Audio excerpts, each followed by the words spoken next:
എല്ലാവർക്കും നമസ്കാരം. പറ്റുമെങ്കിൽ കുറച്ചു നേരം കണ്ണുകൾ അടച്ച് പേടിക്കേണ്ട, പ്രാർത്ഥിക്കാനൊന്നുമല്ല, ഒരു കാര്യം ഒന്ന് ചിന്തിക്കുക. 10-40 ലക്ഷത്തോളം മലയാളികളാണ് ഗൾഫ് നാടുകളിൽ പ്രവാസികളായിട്ടുള്ളത്, നമ്മുടെയൊക്കെ ഉറ്റവരും ഉടയവരും ഒക്കെ. അവരിൽ നല്ലൊരു ഭാഗവും സൗദി അറേബ്യയിലും UAE-യിലും ബഹ്റൈനിലും ഖത്തറിലും ഒമാനിലും അങ്ങനെ ഒരുപാട് രാജ്യങ്ങളിലായിട്ടുണ്ട്. ഇറാനെ അമേരിക്ക ആക്രമിക്കണം, ഇസ്രായേലും ഇറാനെ തീർക്കണം എന്നൊക്കെ ഇവിടെ ഇരുന്ന് ആഗ്രഹിക്കുമ്പോൾ, പലരും ഇറാനിലെ യുദ്ധം നടന്നു കാണാൻ ആഗ്രഹിക്കുമ്പോൾ ഒരു കാര്യം അറിയേണ്ടത്, അങ്ങനെ എന്തെങ്കിലും സംഭവിച്ചു കഴിഞ്ഞാൽ ഇറാൻ ഈ പറയുന്ന നമ്മുടെയൊക്കെ പ്രിയപ്പെട്ടവരുള്ള ഗൾഫ് രാജ്യങ്ങളിലുള്ള അമേരിക്കൻ ബേസുകളെ ആക്രമിക്കും, അല്ലെങ്കിൽ ആ രാജ്യങ്ങളെ ആക്രമിക്കും എന്നുള്ളത് പറഞ്ഞിട്ടുള്ളതാണ്. അമേരിക്കൻ മിസൈലുകൾ ഇറാനിലേക്ക് പോയി കഴിഞ്ഞാൽ ഇറാനിലെ മിസൈലുകൾ തിരിച്ച് അമേരിക്കൻ വാർഷിപ്പുകളിലേക്ക് മാത്രമല്ല, നമ്മുടെയൊക്കെ പ്രിയപ്പെട്ടവരുള്ള സൗദി അറേബ്യയിലേക്കും UAE-യിലേക്കും ഈ പറയുന്ന ഗൾഫ് രാജ്യങ്ങളിലേക്കും ഒക്കെ ഇറാന്റെ മിസൈലുകൾ വന്ന് വീഴാനുള്ള 100% സാധ്യതയുമുണ്ട്. ഇതുകൂടാതെ പ്രോക്സി വാറുകൾ എന്ന് പറയുന്ന പോലെ ഇറാൻ തന്നെ ഫണ്ട് ചെയ്യുന്ന മിലിഷ്യകൾ, അത് യമനിലെ ഹൂതീസ് ആണെങ്കിലും ലെബനോനിലെ ഹിസ്ബുള്ള ആണെങ്കിലും സിറിയയിലും ഇറാഖിലും ഒക്കെയുള്ള ഒരുപാട് മിലിഷ്യകൾ ഇറാനുണ്ട്. ഇവരൊക്കെയും ഈ പറയുന്ന ഗൾഫ് രാജ്യങ്ങളെ ആക്രമിക്കും. സ്വന്തം കുഴി തോണ്ടാൻ വേണ്ടിയിട്ടായിരിക്കും ഒരുപക്ഷെ പലരും ഇവിടെ ഇരുന്ന് ഇറാൻ നശിച്ചു കാണണം എന്നൊക്കെ ആഗ്രഹിക്കുന്നത് എന്നുള്ളതാണ്. കാരണം വളരെ പെട്ടെന്ന് കഥയൊക്കെ മാറും. ലക്ഷക്കണക്കിന് മലയാളികളുടെ ജീവൻ അപകടത്തിലാവും. ഗൾഫ് പ്രവാസികളുടെ അവരിൽ നല്ലൊരു ഭാഗവും കേരളത്തിലേക്ക് തിരിച്ചു പോരേണ്ടതായിട്ട് വരും. അതൊക്കെ ഉണ്ടാക്കുന്ന പ്രശ്നങ്ങൾ എത്ര വലുതാണ്. എല്ലാത്തിനും ഉപരി നമ്മുടെ പ്രിയപ്പെട്ടവരെയൊക്കെ ഇനി കാണാൻ പറ്റുമോ എന്നുള്ളൊരു ആശങ്കയിൽ പോലും കേരളത്തിലുള്ള ലക്ഷക്കണക്കിന് ആളുകൾ, അതായത് ഇറാൻ അമേരിക്ക പ്രശ്നം അങ്ങ് ദൂരെ നടക്കുന്ന ഒരു കാര്യമല്ല, നമ്മളെ വ്യക്തിപരമായിട്ട് പോലും തകർക്കാൻ കഴിയുന്ന ഒരു കാര്യം കൂടെയാണ്. ഈ കാര്യം ആദ്യമേ തന്നെ പറഞ്ഞത്, നമ്മളിപ്പോൾ അമേരിക്ക ഇറാനിൽ യുദ്ധം തുടങ്ങുമോ എന്ന് നോക്കിയിരിക്കുമ്പോൾ ഒരുപക്ഷെ സംഭവിക്കുന്നത് തികച്ചും വ്യത്യസ്തമായ മറ്റൊരു നടപടിയായിരിക്കാം. ആദ്യഘട്ടത്തിൽ ഇറാനിൽ ഇപ്പോൾ സംഭവിക്കുന്നതിന് സമാനമായൊരു കാര്യം കുറച്ച് നാളുകൾക്ക് മുൻപ് തന്നെ വെനസ്വേലയ്ക്ക് ചുറ്റും സംഭവിച്ചതാണ്. അമേരിക്കയുടെ വാർഷിപ്പുകൾ വെനസ്വേലയുടെ ചുറ്റുമായിട്ട് അല്ലെങ്കിൽ കടൽ തീരത്തായിട്ട് വന്ന് നിൽക്കുന്നു. ഒരു ഭാഗത്ത് കടലാണ് വെനസ്വേലയുടെ. അമേരിക്കൻ സൈന്യം വെനസ്വേലയിൽ ഇറങ്ങുമെന്നൊക്കെ നമ്മൾ വിചാരിച്ചുകൊണ്ടിരിക്കുമ്പോഴാണ് അതൊന്നും ഉണ്ടാകാതെ അവിടുത്തെ പ്രസിഡന്റിനെ തന്നെ അമേരിക്കയുടെ ഒരു കമാൻഡോ സംഘം തട്ടിക്കൊണ്ടുപോയതും അതൊക്കെ നമ്മൾ വീഡിയോ ചെയ്തതാണ്. ഇപ്പോൾ ഒരു പരിധി വരെ വെനസ്വേലയുടെ ഓയിൽ അമേരിക്കൻ കൺട്രോളിലായിട്ടുണ്ട് എന്ന് പറയാം. ഇന്ത്യ അമേരിക്ക വ്യാപാര കരാറിന്റെ ഭാഗമൊക്കെ ആയിട്ട് വെനസ്വേലയിൽ നിന്ന് ഇന്ത്യ ഓയിൽ വാങ്ങുമെന്നുള്ളതിന് അമേരിക്കയ്ക്ക് വലിയ സന്തോഷമായിരുന്നു. കാരണം എന്താണ്, ഇപ്പോൾ വെനസ്വേലൻ ഓയിൽ നല്ലൊരു ഭാഗവും അമേരിക്കൻ കൺട്രോളിലായി കഴിഞ്ഞു. അമേരിക്കൻ എണ്ണ കമ്പനികൾ അവിടെ പിടിച്ചു കഴിഞ്ഞു. ലോകത്തെ ഏറ്റവും അധികം ക്രൂഡ് ഓയിൽ റിസർവ് ഉള്ള രാജ്യമാണ് വെനസ്വേല. 4ാം സ്ഥാനത്ത് ഇറാനുണ്ട്. ഇറാന്റെ ക്രൂഡ് ഓയിലും അമേരിക്കയുടെ ലക്ഷ്യമാണ്. എന്നാൽ അതല്ല പ്രധാനപ്പെട്ട കാര്യം. അമേരിക്ക നേരിട്ടോ അല്ലെങ്കിൽ ഇസ്രായേലിന്റെ ഒരു കമാൻഡോ ട്രൂപ്പോ ഒക്കെ ഇറാന്റെ പരമോന്നത നേതാവായിട്ടുള്ള ആയത്തുള്ള അലി ഖൊമേനിയെ, ഈ വെനസ്വേലയുടെ പ്രസിഡന്റിനെ എങ്ങനെ തട്ടിക്കൊണ്ടുപോയോ അതേപോലെ തന്നെ കിഡ്നാപ്പ് ചെയ്ത് അമേരിക്കയിലേക്കോ ഇസ്രായേലിലേക്കോ കൊണ്ടുപോകാനോ വധിക്കാനോ ഒക്കെയുള്ള ഒരു സാധ്യത നമ്മുടെ മുൻപിലുണ്ട്. ഇറാനിൽ എപ്പോൾ യുദ്ധം തുടങ്ങുമെന്ന് സംശയിക്കേണ്ടതുപോലെ തന്നെ ഈ കാര്യവും എപ്പോൾ വേണമെങ്കിലും സംഭവിക്കാം.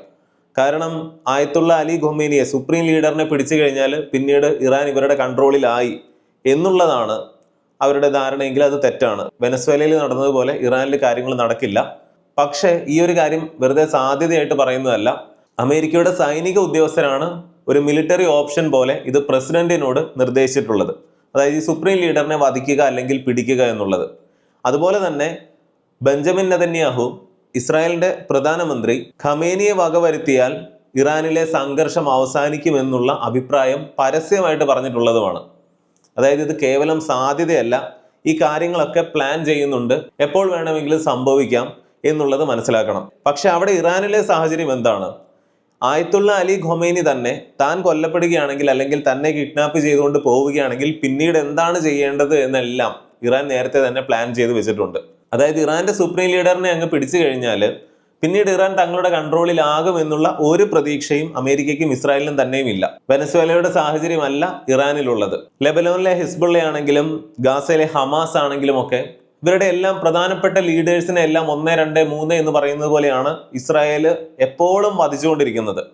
പക്ഷേ അവിടെ ഒരു കാര്യം മനസ്സിലാക്കേണ്ടത്, ഇസ്രായേലിന്റെ കഴിവിനെ നമ്മൾ പ്രകീർത്തിക്കുമ്പോൾ തന്നെ ഈ പ്രശ്നങ്ങൾ ഇസ്രായേലിന് തീർക്കാൻ സാധിക്കുന്നുണ്ടോ എന്നും കൂടെ ചിന്തിക്കണം. കാരണം കൊല്ലപ്പെടുമെന്ന് അറിഞ്ഞാലും അടുത്തയാള് അവിടെ ലീഡറായിട്ട് വരികയാണ്. അവർ മുൻപ് എന്താണോ ചെയ്തിരുന്നത് അതേ കാര്യം മുന്നോട്ട് കൊണ്ടുപോവുകയാണ്. ഇതേ കാര്യമായിരിക്കും ഇറാനിലും സംഭവിക്കുക. ഇപ്പോൾ അവിടെയുള്ള സുപ്രീം ലീഡറിനെ വകവരുത്തിയത് കൊണ്ടോ പിടിച്ചത് കൊണ്ടോ ഒന്നും ഇറാനിൽ ഒരു മാറ്റവും വരാൻ പോകുന്നില്ല. അടുത്തയാൾ കസേരയിൽ കയറി ഇരുന്നിട്ട് അലി ഖമേനി എന്താണോ മുൻപ് പറഞ്ഞിട്ടുള്ളത് അതേ കാര്യങ്ങൾ മുന്നോട്ട് കൊണ്ടുപോകും എന്നുള്ളതാണ്. അതുകൊണ്ട് അമേരിക്കയ്ക്കും ഇസ്രായേലിനും അറിയാം, കേവലം സുപ്രീം ലീഡറിനെ അല്ല, ആ ഒരു റെജീമിനെ തന്നെ, ഭരണകൂടത്തെ തന്നെ മാറ്റിയാലേ തങ്ങൾക്ക് പേടിക്കാതിരിക്കാനായിട്ട് സാധിക്കുകയുള്ളൂ, അല്ലെങ്കിൽ തങ്ങളുടെ താല്പര്യങ്ങൾ നടക്കുകയുള്ളൂ. അതുകൊണ്ടും കൂടെയാണ് ഇറാനിൽ ഈ പ്രക്ഷോഭങ്ങളൊക്കെ നടക്കുമ്പോൾ തീർച്ചയായിട്ടും അവിടെ അമേരിക്കയുടെയും ഇസ്രായേലിന്റെയും ഒക്കെ കളികളുണ്ട്. ഇറാൻ നല്ലൊരു രാജ്യമാണെന്നൊന്നും അല്ല പറഞ്ഞത്, അവിടുത്തെ മത നിയമങ്ങളും കാര്യങ്ങളും ഒക്കെ നമ്മൾ വീഡിയോകൾ ചെയ്തിട്ടുള്ളതാണ്. പക്ഷേ ഇറാനിൽ നടക്കുന്ന ഈ പ്രക്ഷോഭങ്ങൾക്കെല്ലാം തീർച്ചയായിട്ടും അമേരിക്കൻ ഇസ്രായേൽ സപ്പോർട്ടും അവരുടെ കുത്തിത്തിരിപ്പുകളും ഒക്കെ ഉണ്ട് എന്നുള്ളതിന് ഒരു സംശയവുമില്ല.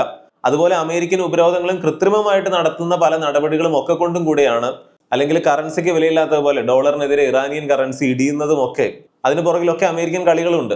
ഇതൊന്നും ചെയ്തിട്ടും ഇറാൻ ഇങ്ങനെ കുലുങ്ങാതെ നിൽക്കുകയാണ്. എന്താണ് അമേരിക്കയ്ക്കും ഇസ്രായേലിനും വേണ്ടത്? നമ്മൾ പണ്ട് പറയുന്നത് പോലെ, ഉണ്ണിയപ്പം തിന്നാൽ രണ്ടുണ്ട് കാര്യം എന്ന് പറയുന്നത് പോലെ, അമേരിക്കയെ സംബന്ധിച്ചിടത്തോളം ആദ്യത്തെ പ്രയോറിറ്റി എന്ന് പറയുന്നത് ഇറാൻ ആണവായുധം ഉണ്ടാക്കരുത്, ഉണ്ടാക്കിയാൽ ഇസ്രായേൽ തീർന്നു എന്നുള്ളതാണ് ഒന്നാമത്തെ കാര്യം. രണ്ടാമത്തെ കാര്യം മാത്രമാണ് എന്ത്? ഇറാനിൽ ക്രൂഡ് ഓയിൽ ഉണ്ട്, ഒരു വഴിക്ക് പോവല്ലേ, എന്തായാലും ആ രാജ്യം നശിപ്പിക്കും. ഇറാഖിലൊക്കെ ചെയ്തതുപോലെ അവിടുത്തെ ക്രൂഡ് ഓയിലിന്റെ കാര്യങ്ങളൊക്കെ വെച്ചുകൊണ്ട് വൻ ലാഭം, അല്ലെങ്കിൽ എണ്ണ എവിടെയുണ്ടോ അവിടെ ജനാധിപത്യം വേണമെന്ന് പറഞ്ഞുകൊണ്ട് അമേരിക്ക ഇടപെടും. അല്ലെങ്കിൽ റഷ്യ പോലെ ന്യൂക്ലിയർ ആയുധങ്ങളൊക്കെ കൈവശമുള്ള ഒരു വലിയ ശക്തിയായിരിക്കണം. അങ്ങനെയാണെങ്കിൽ അമേരിക്ക തൊടാതിരിക്കും. ഉദാഹരണത്തിന് ഇറാഖിലും ആണവായുധമുണ്ട് എന്ന് പറഞ്ഞുകൊണ്ടാണ് ഈ സദാം ഹുസൈനെയൊക്കെ പിടിക്കുന്നത്. ഓർക്കുന്നുണ്ടാവും, ഇറാഖിൽ ആണവായുധം പോയിട്ട് ഒന്നും കണ്ടെത്തിയില്ല. അപ്പോൾ ഒരു കാലത്ത് പത്രപ്രവർത്തകരൊക്കെ ചോദിച്ചതാണ്, പണ്ട് നമ്മൾ വീഡിയോയിൽ പറഞ്ഞിട്ടുള്ള കാര്യമാണ്, നിങ്ങൾ എന്തുകൊണ്ടാണ് ഇറാഖിൽ ഇടപെട്ടത്? അവിടെ ആണവായുധം ഉണ്ടെന്ന് ഞങ്ങൾക്ക് സംശയമുണ്ട്. ഓക്കെ, അങ്ങനെയാണെങ്കിൽ നിങ്ങൾ എന്തുകൊണ്ട് റഷ്യയിൽ ഇടപെടുന്നില്ല? അതിനുള്ള മറുപടി വളരെ രസകരമായിരുന്നു. നിങ്ങൾക്ക് എന്താ വട്ടുണ്ടോ? കാരണം റഷ്യയിൽ ആണവായുധം ഉണ്ടെന്ന് ഞങ്ങൾക്ക് സംശയമല്ല, ഉറപ്പാണ്, അതുകൊണ്ടാണ് ഇടപെടാത്തതെന്ന്. ഇതൊരു തമാശയാണെങ്കിലും ഇതിലുണ്ട് എല്ലാ പോയിന്റും. ഇറാനിൽ പ്രശ്നങ്ങളൊന്നും ഇല്ല എന്നല്ല പറയുന്നത്. 10-35,000 ആളുകളാണ് പ്രക്ഷോഭങ്ങളിൽ ഈ കഴിഞ്ഞ ഏതാനും ആഴ്ചകളിലായിട്ട് ഇറാനിൽ കൊല്ലപ്പെട്ടത്. ഇറാന്റെ ഭരണകൂടം സ്വന്തം ജനങ്ങളെ തന്നെ കൊല്ലുന്നത്. ഇറാൻ ഒരിക്കലും ഒരു നല്ല രാജ്യമൊന്നുമല്ല. പക്ഷേ മനസ്സിലാക്കേണ്ടത് ഇതാണ്, പണ്ട് സദാം ഹുസൈന്റെ കാലത്തെ ഇറാഖ് എങ്ങനെയാണ് മുന്നോട്ട് പോയിക്കൊണ്ടിരുന്നത്? മിഡിൽ ഈസ്റ്റിൽ ഏറ്റവും അധികം ഡെവലപ്ഡ് ആയിക്കൊണ്ടിരുന്ന രാജ്യമാണ് ഇറാഖ്. ആ ഇറാഖാണ് ഇന്ന് ഇങ്ങനെ കിടക്കുന്നത്. ഇറാനിൽ പല പ്രശ്നവും ഉണ്ടാവും, പക്ഷെ അവിടെ അമേരിക്കയും ഇസ്രായേലും ഒക്കെ ഇടപെട്ട് കഴിഞ്ഞാൽ ഇറാനിൽ ഇപ്പോഴുള്ള 10 കോടി ജനങ്ങളുടെ ഭാവിയും ഇന്ന് ഇറാഖിലെ ജനങ്ങൾ എന്ത് അനുഭവിക്കുന്നു അതിനേക്കാൾ ദുരിതത്തിലേക്ക് പോകും. ഇതെല്ലാം നമ്മളെയും ബാധിക്കുമെന്നുള്ളതാണ്. ഇറാനെ ആക്രമിച്ചു കഴിഞ്ഞാൽ അമേരിക്കൻ ബേസുകളുള്ള ഈ മിഡിൽ ഈസ്റ്റിലെ പല രാജ്യങ്ങളെയും ഇറാനും ആക്രമിക്കും. ഹോർമൂസ് കടലിടുക്ക് ബ്ലോക്ക് ചെയ്യുന്നതൊന്നും മാത്രമൊന്നുമല്ല, ഈ പറയുന്ന പ്രധാനപ്പെട്ട എണ്ണ ഉൽപ്പാദക രാജ്യങ്ങളെല്ലാം വലിയ പ്രതിസന്ധിയിലേക്ക് പോകും. നമ്മുടെ നാട്ടിൽ പോലും വിലക്കയറ്റം വേറെ ലെവലിലേക്ക് പോകും.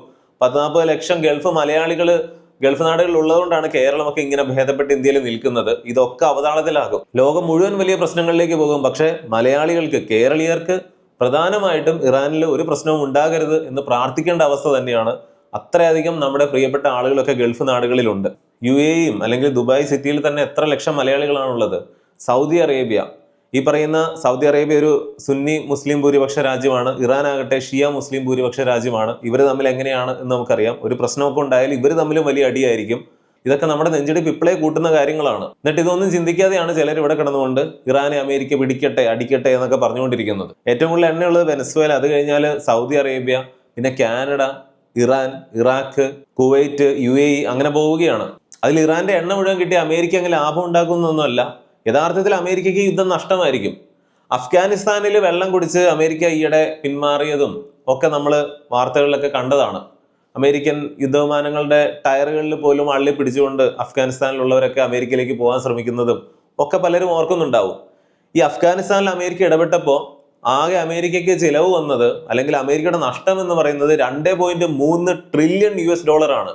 ട്രില്യൺ എന്നാണ് പറഞ്ഞത്. ഇത് അമേരിക്കയ്ക്ക് നഷ്ടമാണ്, ഒരിക്കലും ലാഭമൊന്നുമല്ല. പക്ഷേ അമേരിക്കയിലുള്ള ആയുധ കമ്പനികൾക്ക് ഇത് ലാഭമാണ്. ആ വ്യത്യാസം എന്താണെന്ന് മനസ്സിലാക്കണം. 2ാം ലോക മഹായുദ്ധകാലത്തും ഒക്കെ യുദ്ധത്തിലേക്ക് പോകാനുള്ള ഒരു പ്രധാനപ്പെട്ട കാര്യം എന്ന് പറഞ്ഞാൽ, ശത്രുപക്ഷത്തുള്ള രാജ്യങ്ങളിൽ പോലും ആയുധ വ്യാപാരികൾ ഒരുമിച്ച് രഹസ്യമായിട്ട് കൈകോർത്ത് പ്രവർത്തിച്ചിരുന്നു എന്നുള്ളതാണ്. കാരണം അവരുടെ ഈ സാധനം ചെലവാകണം. ആയുധ കച്ചവടം, എവിടെ ഒരു യുദ്ധം ഉണ്ടാകുന്നോ അവിടെ ആയുധ കമ്പനികൾക്ക് ലാഭമാണ്. അമേരിക്കയാണ് ഈ മേഖലയിലെ ഏറ്റവും വമ്പൻ ഭീമൻ. അതായത് ഇറാനിൽ അമേരിക്ക ഇടപെട്ടാൽ അമേരിക്കൻ സമ്പദ് വ്യവസ്ഥയ്ക്കും അത് വലിയ പ്രശ്നമാണ്. പക്ഷേ അവിടെയുള്ള ആയുധ കമ്പനികൾക്ക് ലാഭമാണ്. ഒരു ക്രൂയിസ് മിസൈൽ ഉണ്ടാക്കുന്ന കാശുണ്ടെങ്കിൽ 2-3 ഹൈസ്കൂളുകൾ പണിയാം. എന്തിനൊരു യുദ്ധവിമാനം, ഒരു ഫൈറ്റർ ജെറ്റ് വാങ്ങുന്ന പണം ഉണ്ടെങ്കിൽ 4-5 യൂണിവേഴ്സിറ്റികൾ പണിയാം. കോളേജ് എന്നല്ല ഞാൻ പറഞ്ഞത്, യൂണിവേഴ്സിറ്റി എന്ന് തന്നെ പറഞ്ഞത്. ഒരു ഫൈറ്റർ ജെറ്റിന്റെ ശരാശരി വില പോലും ഒരു $80 മില്യൺ ഒക്കെയാണ്. പോട്ടെ, റഫാൽ യുദ്ധവിമാനം ഇന്ത്യ വാങ്ങിയത് എത്ര രൂപയ്ക്കാണ്? ഒരെണ്ണത്തിന് 2500 കോടി രൂപയാണ്. പറഞ്ഞൊന്നും തെറ്റിപ്പോയിട്ടൊന്നുമില്ല. നിങ്ങൾ പരിശോധിക്കുക ഞാൻ ഈ പറയുന്നതൊക്കെ ശരിയാണോ എന്നുള്ളത്. ഒരു യുദ്ധവിമാനത്തിന്റെ വിലയാണ് 2000-3000 കോടി ഇന്ത്യൻ രൂപ. നമ്മൾ ഈ പറയുന്ന 2 കോടിക്കും 1 കോടിക്കും ഒക്കെ ലക്ഷറി കാർ വാങ്ങുന്നു എന്ന് പറയുന്നത് പോലെ. ഇപ്പൊ എന്തുകൊണ്ടാണ് ഇത്രയും ചിലവ് ഒരു യുദ്ധവിമാനത്തിന് വരുന്നതെന്ന് പറഞ്ഞാൽ അതിന്റെ ടെക്നോളജിയും അവരുണ്ടാക്കിയെടുത്തതാണ്. അതിന്റെയൊക്കെ വിലയും കൂടെ ഒക്കെ ആയിട്ടാണ് ഇതൊക്കെ ഇങ്ങനെ കരുതുന്നത്. അപ്പൊ ഈ കാശുണ്ടെങ്കിൽ എത്ര പബ്ലിക് യൂണിവേഴ്സിറ്റികൾ അതിന്റെ ഇൻഫ്രാസ്ട്രക്ചർ പണിയാനുള്ള കാശായി എന്ന് ചിന്തിക്കുക. ഇതാണ് യുദ്ധം, ഇതാണ് മിലിറ്ററിയുടെ ചെലവുകൾ എന്ന് പറയുന്നത്. ഇങ്ങനെ 12,000 കോടി രൂപയ്ക്കൊക്കെ വാങ്ങി അല്ലെങ്കിൽ നിർമ്മിച്ച യുദ്ധവിമാനങ്ങളിലൊക്കെ പറന്ന് കോടിക്കണക്കിന് വില വരുന്ന മിസൈലുകളും ബോംബുകളും ഒക്കെ താഴേക്ക് വർഷിച്ച് ഈ താഴെയുള്ള നിരപരാധികളായിട്ടുള്ള ഒരു നേരത്തെ ഭക്ഷണത്തിന് പോലും വകയില്ലാതെ പട്ടിണി കിടക്കുന്ന പിഞ്ചു കുഞ്ഞുങ്ങളെ പോലും ചേർത്ത് പിടിച്ച് നിലവിളിച്ച് ജീവന് വേണ്ടി കേഴുന്ന ഒരു ചില്ലിക്കാശ് പോലും ഒരു പക്ഷെ അന്ന് കയ്യിലെടുക്കാനില്ലാത്ത ജനക്കൂട്ടത്തെ കൊന്നൊടുക്കുന്ന വലിയൊരു ബിസിനസിന്റെ പേരാണ് യുദ്ധം എന്ന് പറയുന്നത്. അമേരിക്ക എന്തിനാണ് ഇതുപോലെ ഇസ്രായേലിനെ ഇങ്ങനെ താങ്ങുന്നത്? ഇസ്രായേലിന് വേണ്ടി അമേരിക്ക പോലെയുള്ള രാജ്യം ഇങ്ങനെ നിൽക്കുന്നത് എന്നൊക്കെ ചോദിച്ചാൽ അതിനൊരൊറ്റ ഉത്തരമേ ഉള്ളൂ. ലോകത്തെ ഏറ്റവും അധികം ജൂതന്മാരുള്ള രാജ്യം ഏതാണ്? ഇസ്രായേൽ 2ാമതാണ്, അമേരിക്കയാണ് 1ാമത്. അമേരിക്കൻ പോപ്പുലേഷന്റെ ഒരു 2% ഒക്കെ മാത്രമേ പക്ഷേ ജൂതന്മാർ വരികയുള്ളൂ. പക്ഷേ ഫോബ്സിന്റെ ലിസ്റ്റിൽ അല്ലെങ്കിൽ ഏറ്റവും ധനികരായിട്ടുള്ള അമേരിക്കക്കാരുടെ 35% ജൂതന്മാർ തന്നെയാണ്. അതുകൊണ്ട് തന്നെ അവർക്ക് അവിടെ വലിയ ഇൻഫ്ലുവൻസ് ഉണ്ട്. അത്രയും ധനികരാണ് അമേരിക്കയിലുള്ള നല്ലൊരു ഭാഗം ജൂതരും. അവരുടെ സ്വാധീനം തന്നെയാണ് നല്ലൊരു പരിധി വരെയും അമേരിക്ക ഇസ്രായേലിന് വേണ്ടി ഇതുപോലെ എന്തും ചെയ്യാൻ തയ്യാറായിട്ട് നിൽക്കുന്നത്. വേറെ സംശയമൊന്നുമില്ല അതിന്. ഇറാൻ ആണവായുധം ഉണ്ടാക്കും എന്ന് പറഞ്ഞു കഴിഞ്ഞാൽ ആർക്കാണ് ഇത്ര വലിയ പ്രശ്നം?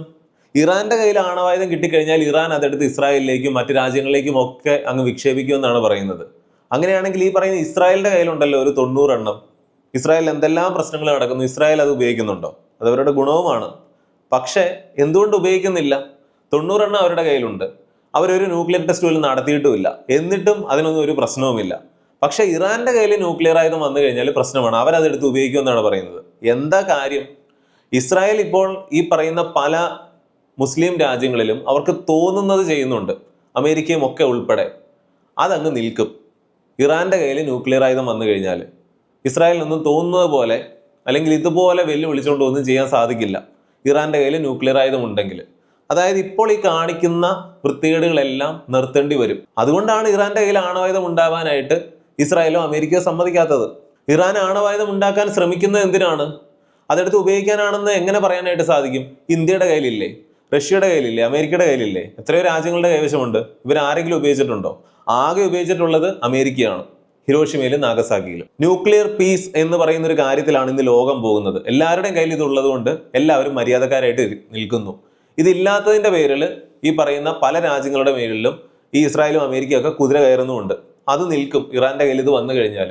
അത് നടക്കരുത്, അത്രേ ഉള്ളൂ കാര്യം. ഇറാന്റെ ചുറ്റും ഈ വിമാനവാഹിനി കപ്പലുകളൊക്കെ കിടക്കുമ്പോൾ ഇതിലെല്ലാത്തിലും കൂടെ 100-200 ഫൈറ്റർ ജെറ്റുകളൊക്കെയാണ് ഇങ്ങനെ സദാ സജ്ജമായി നിൽക്കുന്നത് എന്നുകൂടി ഓർക്കണം. ആണെങ്കിലും ഈ പറയുന്ന ഇറാനിലെ ഈ പ്രശ്നങ്ങളൊക്കെ ഒന്ന് തീരാതെ നമ്മൾ മലയാളികൾക്കും സമാധാനം ഉണ്ടാകില്ല എന്നുള്ളതാണ്. അതായത് കാര്യങ്ങൾ നമ്മൾ മനസ്സിലാക്കുന്നുണ്ടെങ്കിൽ, ചിന്തിച്ചാൽ ഒരു അന്തവുമില്ല, ചിന്തിച്ചില്ലെങ്കിൽ ഒരു കുന്തവുമില്ല എന്നൊക്കെ പറയാമെങ്കിലും നമ്മൾ വലിയ ആശങ്കയിൽ നിൽക്കേണ്ട ഒരു സമയം തന്നെയാണ്. ഇറാനിൽ ഒരു പ്രശ്നവും ഉണ്ടാകാതിരിക്കട്ടെ എന്ന് തന്നെ നമുക്ക് ആശിക്കാം. വീഡിയോയിൽ നിങ്ങൾക്കിനി പറയാനുള്ളതെല്ലാം തീർച്ചയായിട്ടും കമന്റിൽ അറിയിക്കണം. മറ്റൊരു വീഡിയോയിൽ വീണ്ടും വരാം. നന്ദി, നമസ്കാരം.